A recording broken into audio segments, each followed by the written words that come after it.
तुम्हाला शेगावचा इतिहास माहीत आहे का? चला तर मग पाहूया. महाराष्ट्राच्या बुलढाणा जिल्ह्यात वसलेले एक छोटेसे शहर, परंतु संपूर्ण भारतासाठी अपार श्रद्धेचे केंद्र, हे आहे शेगाव. इतिहासाच्या नोंदींनुसार हे स्थान पूर्वी शृंगगाव म्हणून ओळखले जात होते, ऋषी शृंगमुनींच्या नावावरून.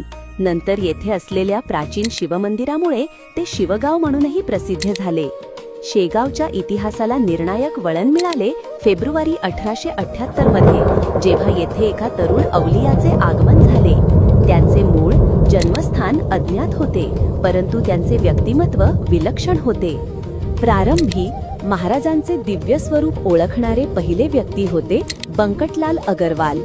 महाराजांच्या वर्तनातून आणि लीलांमधून त्यांनी त्यांचे संतत्व ओळखले आणि भक्तीने सेवा सुरू केली. चमत्कार, करुणा आणि साधेपणातून गजानन महाराजांनी